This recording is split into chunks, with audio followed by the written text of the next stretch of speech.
बंदगी शर्मिंदा है जिंदगी में बंदगी शर्मिंदा है।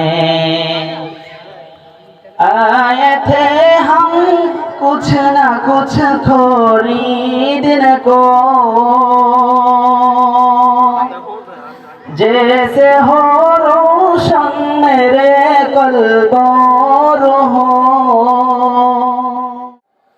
আল্লাহর পয়গম্বর হযরতে মুসা আলাইহিস সালাম, আমরা জানি হযরতে মুসা আলাইহিস সালাম প্রতিনিয়ত তুর পাহাড়ে গিয়ে আল্লাহ তাআলার সাথে কথা বলতো। একদিন হযরতে মুসা আলাইহিস সালাম যখন তুর পাহাড়ের দিকে রওনা হয়, প্রতিমধ্যে এক ভিক্ষুক এসে মুসা আলাইহিস সালামকে ডাক দিয়ে বলে, হে আল্লাহর পয়গম্বর মুসা, আপনি মনে হয় আল্লাহ তাআলার সাথে কথা বলার জন্য তুর পাহাড়ে যাচ্ছেন।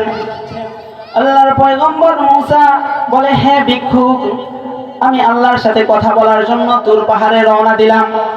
ভিক্ষুক ডেকে বলে, হে আল্লাহর পয়গম্বর মুসা, আপনার কাছে আমার একটা আরজি, আমার একটা প্রশ্ন।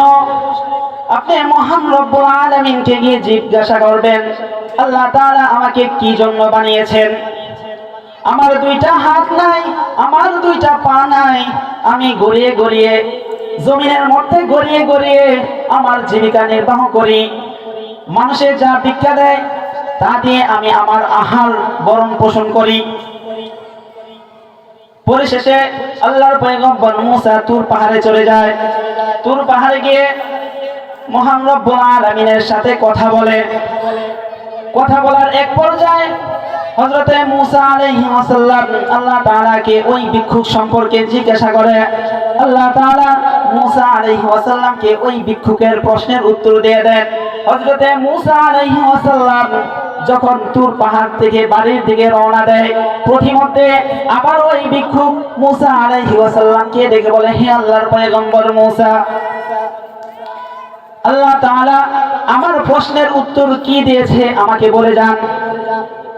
আল্লাহর পয়গম্বর মুসা ওই ভিক্ষুককে ডেকে দিয়ে বলে, হে ভিক্ষুক শোনো, আল্লাহ তাআলা তোমার প্রশ্নের উত্তর যেটা দিয়েছে ওইটা তোমার জন্য শোনার চেয়ে না শোনা ভালো হবে।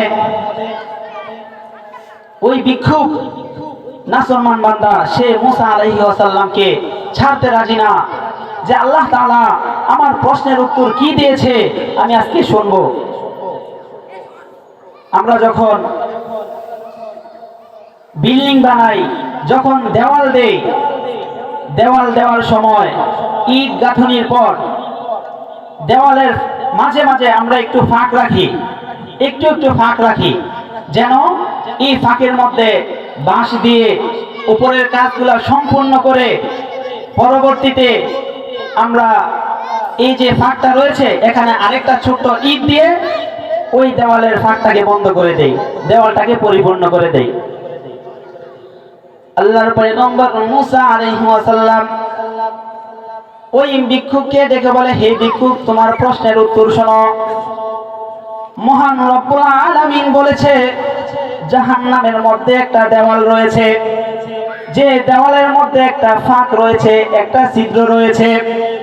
আল্লাহ তাআলা বলেছেন জাহান্নামের দাউ দাউ করা আগুনগুলা, ওই জাহান্নামের দাউ দাউ গুলা কালো আগুনগুলো যখন ওই দেওয়ালের ফাঁক দিয়ে বের হয়ে যায়, কাল হাসরের মাঠে আল্লাহ তাআলা তোমাকে ওই দেওয়ালের ফাঁকের মধ্যে দিয়ে দেওয়ালের ফাঁকটাকে পরিপূর্ণ করে দিবে। হযরতে মুসা আলাইহিস সালামের এই কথা শোনার পর ভিক্ষুক প্রাণ খুলে বলতে লাগলো, আলহামদুলিল্লাহ, আলহামদুলিল্লাহ, আলহামদুলিল্লাহ, আলহামদুলিল্লাহ। মুসা আলাইহিস সালাম আশ্চর্য হয়ে ভিক্ষুককে জিজ্ঞাসা করলো, হে ভিক্ষুক, দুনিয়ার মধ্যে আল্লাহ তাআলা তোমাকে অভাবের মধ্যে রেখেছে, দুনিয়ার মধ্যে আল্লাহ তাআলা তোমাকে কত কষ্টের মধ্যে রেখেছে, এত কষ্ট করার পর আখিরাতে আল্লাহ তাআলা তোমাকে জাহান্নামের দেওয়ালের মধ্যে ফিট করাবে, ওইখানেও তোমাকে আল্লাহ তাআলা কষ্টে রাখবে। এত কষ্ট পাওয়ার পর, এত কষ্ট কথা শোনার পর তুমি কিভাবে আল্লাহ তাআলার প্রতি শুকরিয়া আদায় করছো? আলহামদুলিল্লাহ। এবার ভিক্ষুক হযরতে মূসা আলাইহিস সালামকে দেখে বলে, হে আল্লাহর পয়গম্বর মূসা, আমার বিশ্বাস ছিল, আমার ইয়াকিন ছিল আল্লাহ তাআলা দুনিয়ার কোনো একটা প্রাণীকে, দুনিয়ার কোনো একটা মাখলুককে আল্লাহ তাআলা অযথা সৃষ্টি করেন নাই। কোনো না কোনো কারণে আল্লাহ তাআলা এক একটা প্রাণীকে সৃষ্টি করেছেন। আমি যখন দেখলাম, আমি প্রতিবন্ধী, মনে মনে ভাবলাম আল্লাহ তাআলা আমাকে কি জন্য সৃষ্টি করেছেন। আমি যখন জানতে পারলাম আল্লাহ তাআলা আমাকেও, আমার মতন একটা ভিক্ষুককেও, আমার মতন একটা প্রতিবন্ধীকেও কোনো না কোনো কারণে সৃষ্টি করেছেন, আমি আল্লাহ তাআলার ওই হিকমতের প্রতি রাজি এবং সন্তুষ্ট হয়ে প্রাণ থেকে প্রাণ খুলে শুকরিয়া আদায় করতে লাগলাম। আলহামদুলিল্লাহ, আলহামদুলিল্লাহ, আলহামদুলিল্লাহ। যখন ভিক্ষুক জোরে জোরে প্রাণ খুলে আলহামদুলিল্লাহ, আলহামদুলিল্লাহ বলতে লাগলো, আল্লাহ তাআলার রহমতের মধ্যে, আল্লাহ তাআলার রহমতের দরিয়ার মধ্যে জোশ এসে গেল। আল্লাহ তাআলা সঙ্গে সঙ্গে জিবরাইল আলাইহিস সালামকে ডেকে বলে, হে জিবরাইল, যাও তুমি আমার এই বান্দাকে পরিপূর্ণ সুস্থ বানিয়ে দাও।